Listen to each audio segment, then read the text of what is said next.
Hello students, my name is Rohit Sharma. Today we will explore about Tailwind CSS. So I am working as a corporate trainer in Madrid Software. हमारे corporation में हम बहुत सारे technical courses आपको offer करते हैं जैसे कि AWS, मंथ स्टैक और आपके कुछ designing courses UI UX, graphic design और मार्केटिंग कोर्सेज भी। तो चलिए एक्सप्लोर करते हैं टेलविंड CSS के बारे में। टेलविंड CSS क्या होता है? So Tailwind CSS is a CSS framework. CSS framework को समझने से पहले हम समझते हैं सीएसएस क्या होता है। जैसे भी कोई वेबसाइट है तो वेबसाइट के पास तीन मेन कंपोनेंट्स होते हैं। एक आपका उसका स्ट्रक्चर, एक उसकी डिजाइनिंग और एक उसका क्लिक इवेंट्स या फिर स्क्रॉल इवेंट्स। तो डायनेमिक नेचर जो होता है वेबसाइट का उसको बोलते हैं इंटरएक्टिविटी। तो जो डिजाइनिंग वाला पार्ट होता है किसी भी वेबसाइट में उसे हैंडल करती है हमारी सीएसएस। तो सीएसएस को एक बेटर तरीके से लिखने का तरीका है टेलविंड सीएसएस। और टेलविंड सीएसएस में भी हम एक्सप्लोर करेंगे टेलविंड सीएसएस का वर्जन 4 जो कि लेटेस्ट वर्जन है। तो टेलविंड सीएसएस क्या करती है?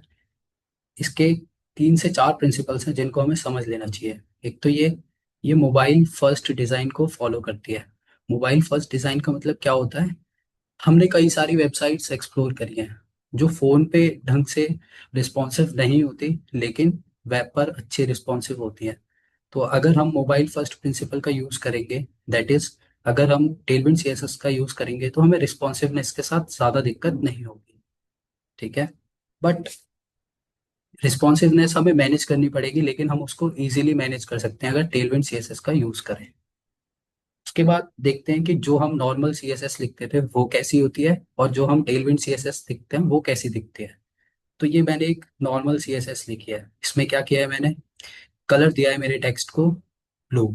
तो मेरे को एक स्टाइल टैग बनाना पड़ा। स्टाइल टैग के अंदर मेरे को एक क्लास लिखनी पड़ी और यहाँ पे मैंने उसको कलर दे दिया ब्लू। लेकिन टेलविंड सीएसएस से हम क्या कर सकते हैं?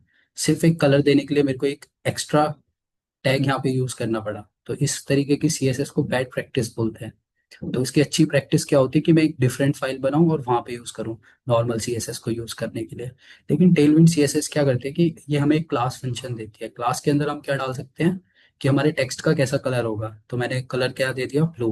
उसके साथ मैंने इसमें एक और प्रॉपर्टी ऐड कर दी कि जैसे ही मैं टेक्स्ट के ऊपर हवर करूं तो उसका कलर कैसा होता है? ग्रीन। तो सिर्फ 2 लाइन के अंदर मैंने अपने एंकर टैग को 2 प्रॉपर्टीज दे दी। तो ये लिखने का क्या है? एक बेटर तरीका है। ठीक है। तो सीएसएस को बेटर लिखने के लिए हम किसका यूज करते हैं? टेलविंड सीएसएस का। अच्छा। अच्छा, सीएसएस का एक फ्रेमवर्क और आता है जो कि काफी पॉपुलर भी है, बूटस्ट्रैप। तो अब हम देखते हैं कि टेलविंड सीएसएस और बूटस्ट्रैप में क्या डिफरेंसेस है। तो ये तो थोड़ा पुराना फ्रेमवर्क है और ये थोड़ा नया फ्रेमवर्क है। तो टेलविंड सीएसएस किस मोटो पे चलती है, किस प्रिंसिपल पे चलती है? Utility first.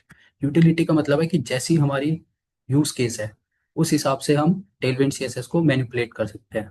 बूटस्ट्रैप कौन से प्रिंसिपल पे चलती है कि कंपोनेंट्स पहले से बन रखे हैं उस हिसाब से हमें थोड़ा सा उसको यूज करना होगा। लाइक इसमें ऑलरेडी क्लासेस डिफाइंड है और उस हिसाब से यूज होगी तो ये थोड़ी लेस कस्टमाइजेबल होती है। लेकिन टेलविंड जो होती है हाईली कस्टमाइजेबल होती है। यहाँ पे बस एक छोटा सा हम इसका डीमेरिट सोच सकते हैं, वो क्या है कि हमारी जो HTML फाइल होती है, JSX फाइल होती है रिएक्ट में, वो थोड़ी सी ब्लोट दिखती है। ब्लोट मतलब कि हम डिफरेंट फाइल में नहीं लिखते क्योंकि सेम फाइल में लिखते हैं तो कोड थोड़ा सा बड़ा दिखता है लेकिन इजी टू रीड होता है। इसमें HTML क्लीन रहती है। टेलविंड सीएसएस को हम पढ़ ही इसलिए रहे हैं क्यों? क्योंकि वो क्या देती है हमें? फ्लेक्सिबिलिटी। क्योंकि जितनी भी मॉडर्न वेबसाइट्स बनती हैं उसके अंदर डिफरेंट फीचर्स आते हैं, एनिमेशंस आते हैं, नए नए कंपोनेंट्स आते हैं। तो जो प्री डिफाइंड कंपोनेंट्स थे बूटस्ट्रैप में उनसे काम नहीं चलता। तो एज ए इंजीनियर हमारे पास डेली एक नई प्रॉब्लम होती है सॉल्व करने को। तो उस प्रॉब्लम को सॉल्व करने के टेलविंड सीएसएस क्या होती है? एक एज अ गुड फ्रेमवर्क उभर के सामने आती है। लेकिन बूटस्ट्रैप नहीं। बूटस्ट्रैप को फिर किस लिए यूज करते थे? रिस्पॉन्सिवनेस के लिए। और सीएसएस में हमें थोड़ी सी रिस्पॉन्सिवनेस खुद मैनेज करनी पड़ती है। अच्छा, इसका एक और बेटर और मोस्ट लव्ड यूज केस क्या है कि ये जो होती है हमारी फाइल का जो बंडल साइज होता है उसको छोटा रखती है। बंडल साइज का मतलब होता है कि हमारी जो वेब एप्लीकेशन है उसका साइज छोटा रखती है। अराउंड 10 KB, 7 to 10 KB ही ये हमारी फाइल में ऐड करती है। मीनवाइल बूटस्ट्रैप हमारे फाइल साइज को बहुत बड़ा कर देती है, बंडल साइज को। तो किस प्रोजेक्ट्स के लिए टेलविंड सीएसएस आइडल है?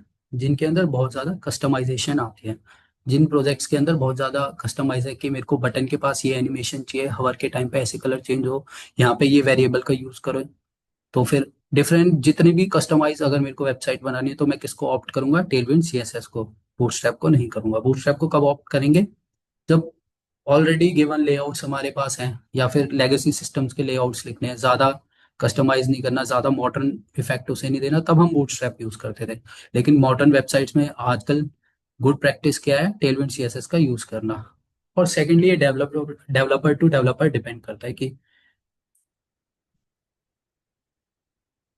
अब एक एग्जाम्पल देखते हैं कि टेलविंड कितनी फास्ट है, कैसे कितनी फास्ट हम इसको लिख सकते हैं।